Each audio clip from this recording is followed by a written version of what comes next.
Stanley, Scuba, Sailing, and Adventures.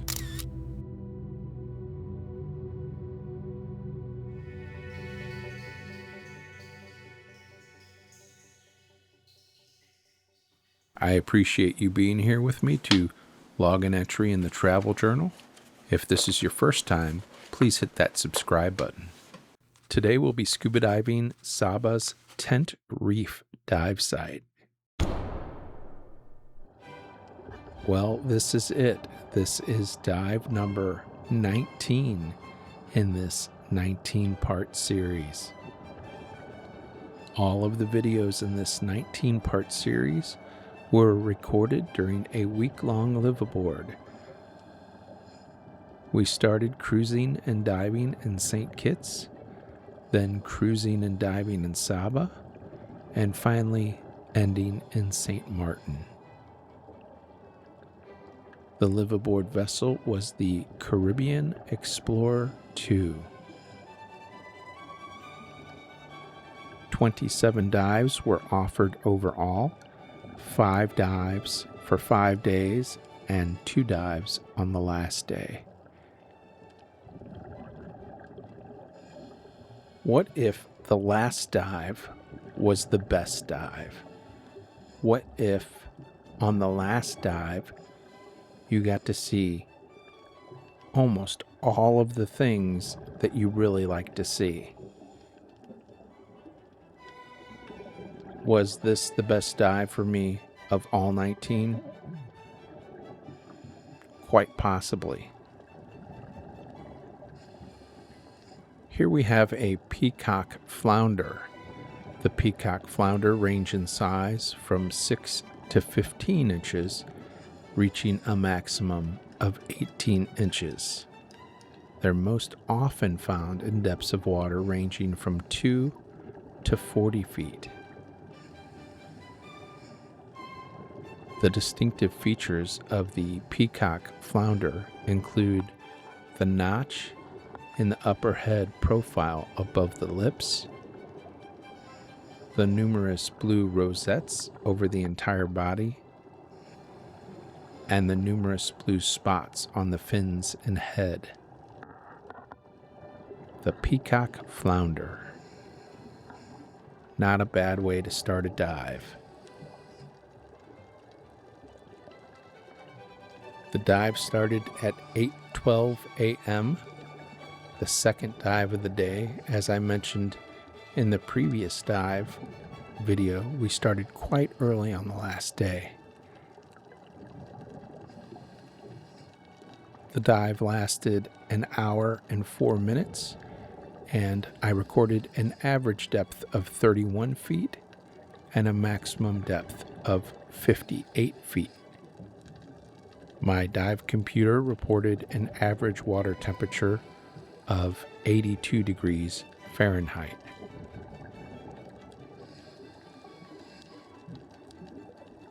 As you might be able to tell, it was a very bright sunny morning, and we had very good visibility on this dive.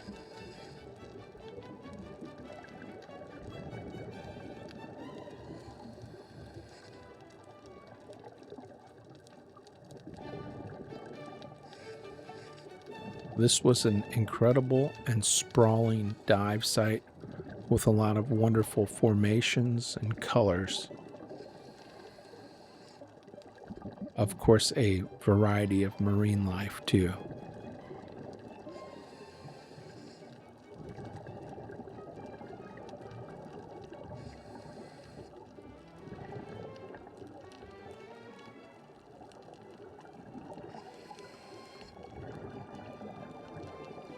To recap, the dive sites on this trip included in St. Kitts, the River Taw Wreck, the Corinthian Wreck, the Brimstone Shallows, Old Road Bay, Paradise Reef, and Anchors Away. The Saba dive sites included Customs House, Tent Wall, Torrens Point, Diamond Rock, Man-O-War, Ladder Lab, and Tent Reef.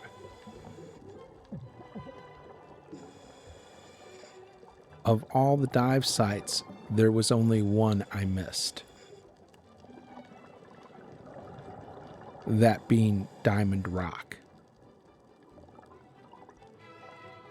You may be wondering how that's possible, since there are only 19 dive videos, but 27 dives.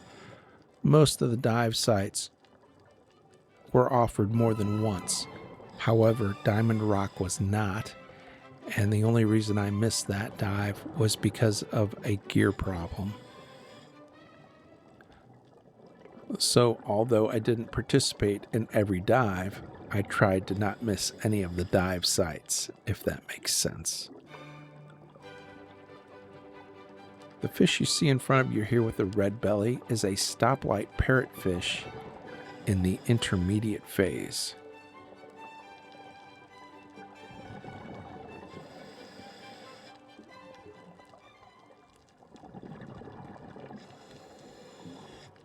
Here we have a Trumpetfish coming into view. This is an Atlantic trumpetfish, to be specific. The Atlantic trumpetfish range in size from 1.5 to 2.5 feet, reaching a maximum of 3 feet.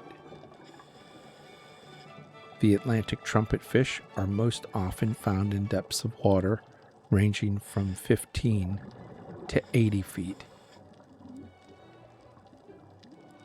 The distinctive features include the long, thin body and the trumpet-like mouth.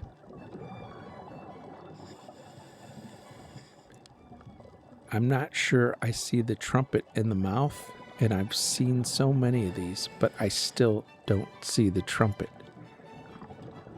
Their face is kind of strange, and even at this close proximity, I'm not quite sure where the mouth is or how it's shaped. I can see there is a mouth,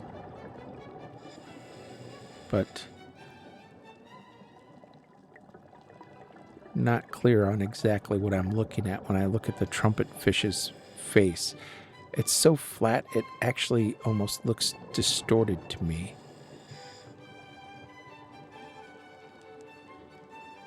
And honestly, most of the time, when I see a trumpetfish, I think trumpetfish walks into the bar. Bartender says, "Why the long face?" Yeah, you saw that one coming, didn't you? See, look at that face, and it's so flat. I still don't see the trumpet, though.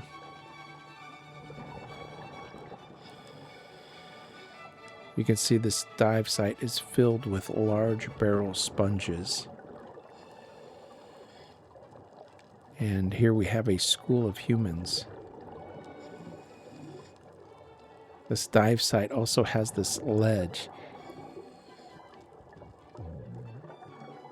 And some more of our dive group.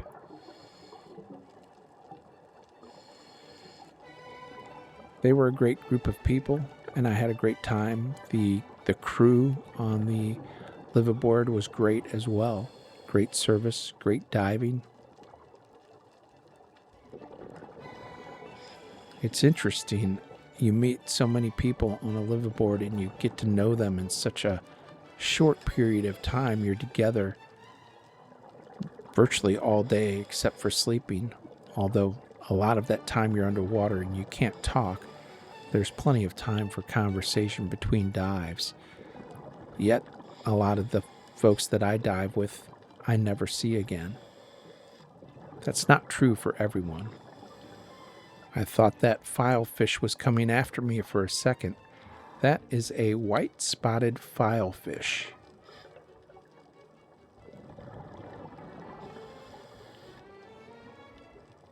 And here's another. They are both white-spotted Filefish.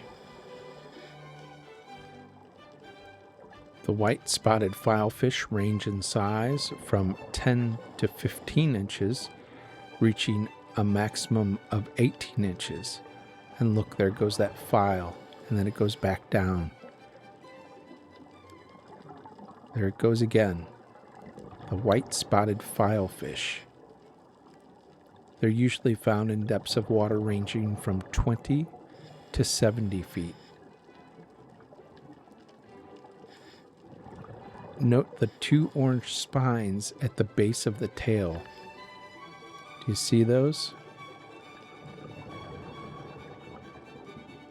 Of course, the file that pops up is another distinctive feature. The white-spotted filefish.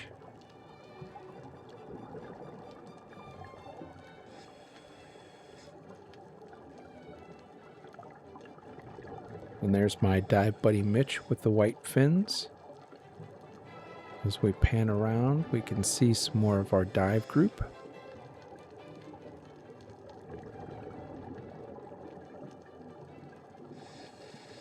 Everybody enjoying the last dive.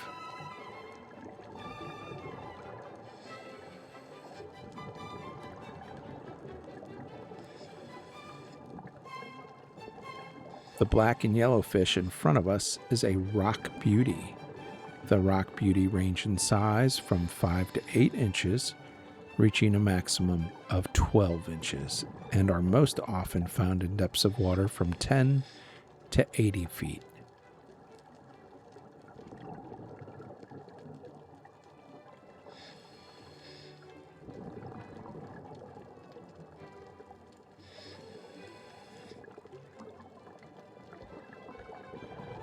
All kinds of things going on here. I see a couple of four-eyed butterflyfish near the barrel sponge, and behind them, a cowfish going off in the distance.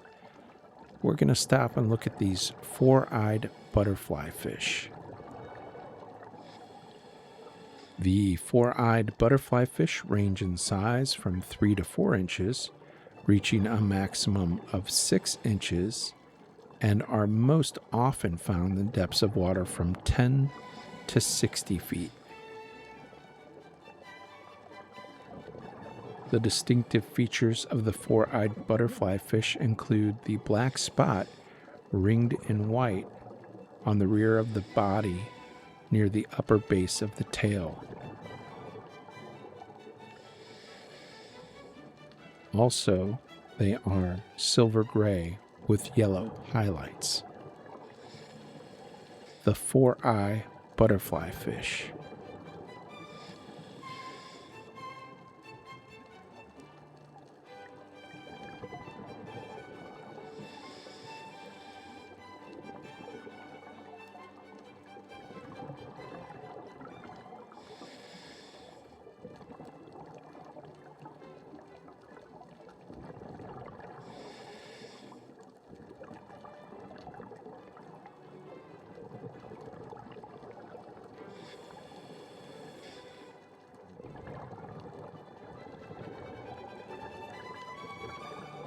Look at that spectacular view. So many colors, so much sunshine. And here we have one of my favorites, an odd-shaped swimmer, the smooth trunkfish. The smooth trunkfish range in size from 6 to 10 inches, reaching a maximum of 1 foot. I've never seen a smooth trunkfish that was 1 foot in size. They're most often found in depths of water from 15 to 80 feet. This one is actually quite small. What if you saw all of your favorite things on one dive? I happened to glance up and caught this turtle cruising by. Really, I said it at the beginning of the dive and you might have thought I was joking, but what if you saw almost all of your favorite things on one dive? What if the last dive was the best dive? what an incredible scene. I've got this turtle just cruising along, not in a hurry, plenty of sunshine. Beautiful. I'm doing my best to be patient and give the turtle enough space so that I don't scare it off.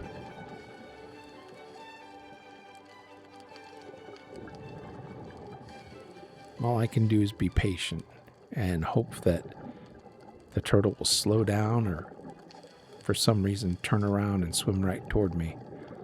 Although I think I'm just going to have to watch it swim away.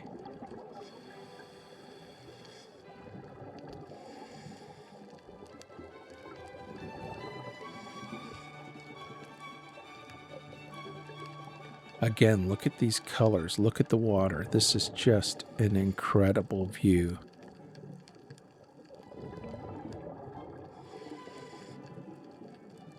And at over an hour, it was a nice long dive too.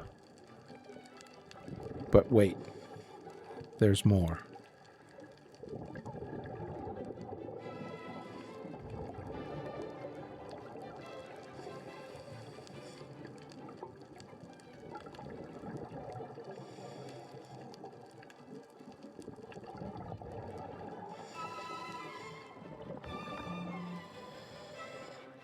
Look at the size of these barrel sponges. Incredible. Some of them must be close to 100 years old. They grow very, very slowly.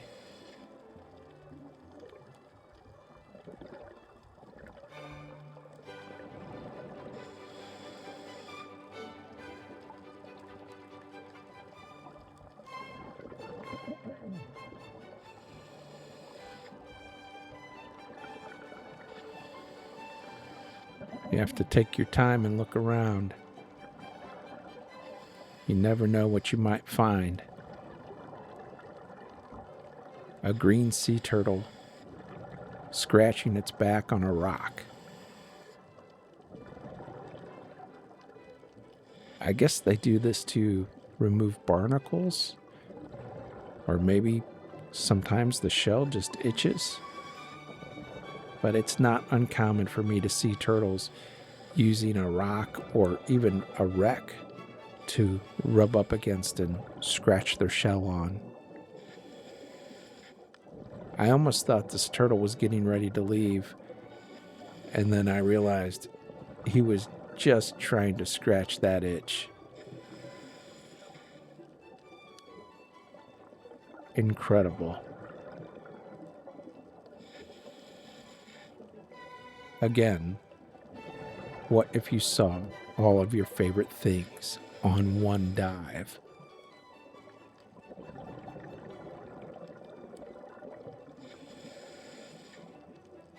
This turtle absolutely did not care that I was right in front of him.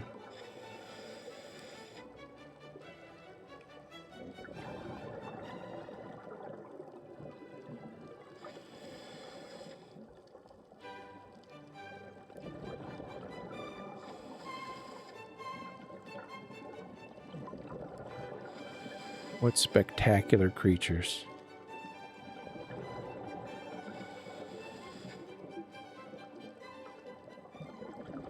Obviously, if you've watched any of my other videos or read my book, you know that I really love sea turtles.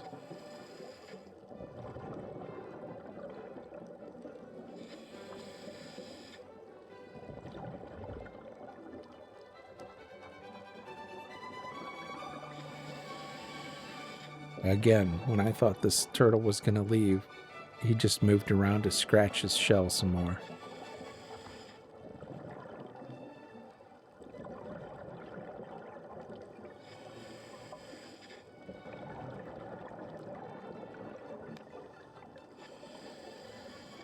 He does not seem to be fazed by my presence whatsoever. Look at those colors on the shell.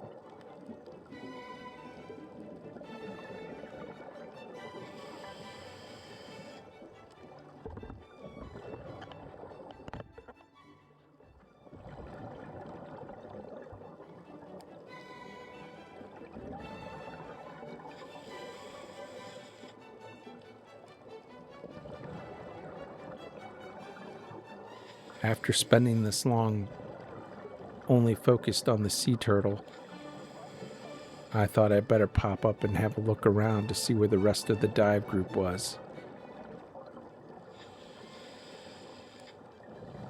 There was an instance once on a dive in Belize when I was hyper-focused on a turtle and taking video and pictures, and then after quite a bit of time came up to realize the dive group was completely gone.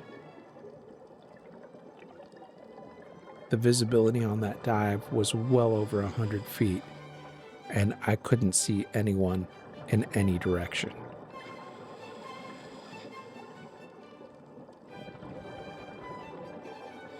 I did know the general direction they were headed, back toward the boat, and luckily, following my compass, I was able to reconnect with the group eventually. That was not my best day, but that's a different story.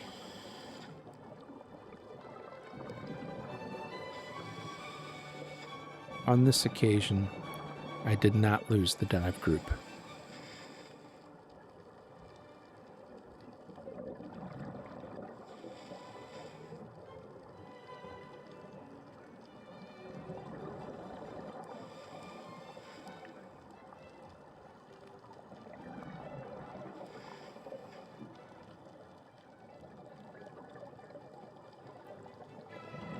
Garden eels and a stingray feeding in the sand with a little jack following him, trying to get a free meal.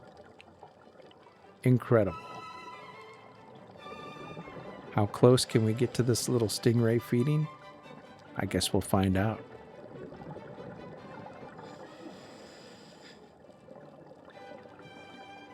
This is one of those times that peak performance buoyancy class really paid off. Being able to get low to the sand and skim along with the stingray.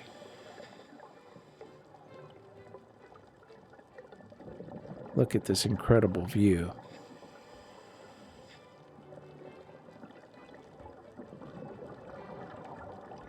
Spectacular.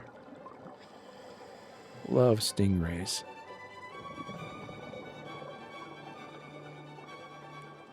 This is a southern stingray.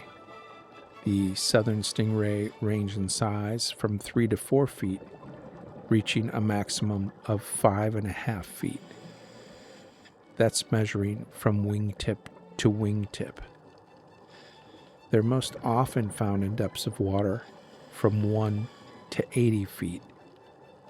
The southern stingray. Compared to other stingrays, the snout and the tips of the wings are pointed. Although, if you're not familiar or haven't seen a lot of other stingrays, it might be hard to make out those points at first. But they are definitely more pointed than other stingrays. Here you can get a view of the point on the nose and the wingtips. I love watching them swim. And look at the size of that stinger on the tail. This stingray is not incredibly large. I would guess maybe 2 feet from wingtip to wingtip, maybe 2.5. I'm not sure that it's quite 3 feet, so it must be fairly young. And you can see another coming into view in front of us. And look at all those garden eels.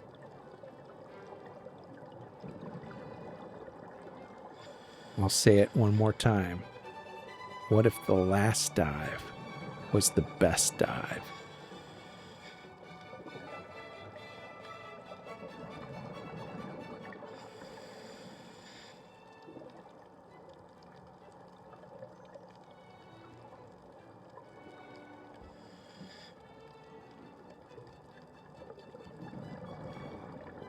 It's interesting. There is a schedule under the water, right? There are times when the fish are more active and feeding. There are nocturnal animals.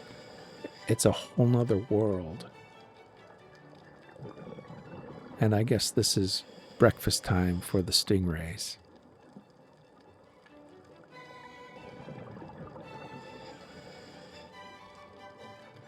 And another one of my favorites again, another smooth trunkfish,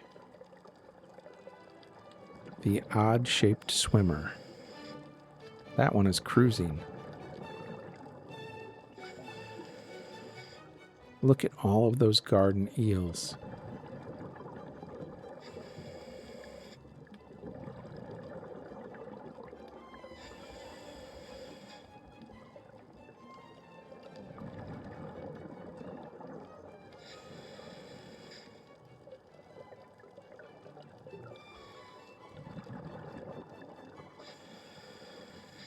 These stingrays feeding made for some spectacular photo opportunities. I've posted those on Instagram, so if you're interested, you can find those there under Stanley Scuba.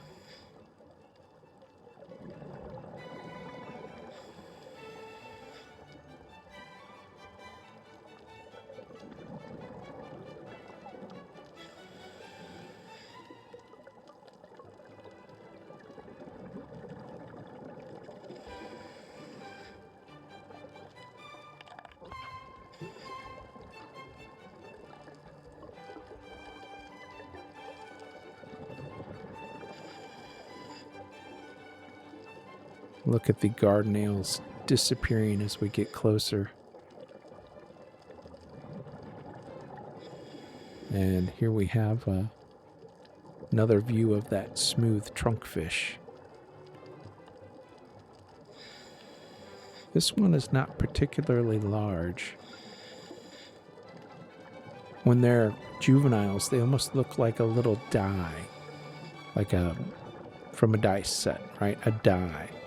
They're almost square in shape, and they have just a couple black dots on them. They're very tiny and easy to miss.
Here we have a couple of French angelfish.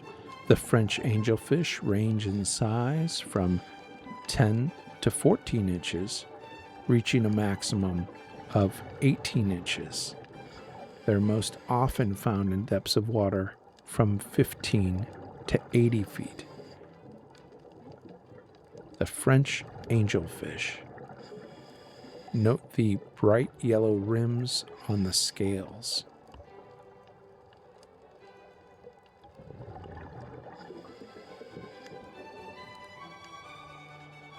So we're very nearly at the end of this over an hour-long dive, and I don't have a lot of air left in the tank. And as I'm making my way back to the boat, what do I see? Incredible. Just incredible. Unfortunately, this turtle is swimming away from the boat.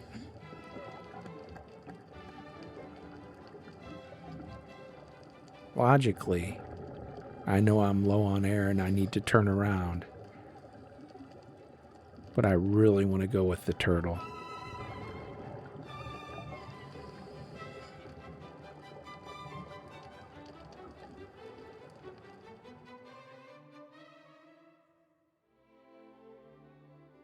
Thanks for watching.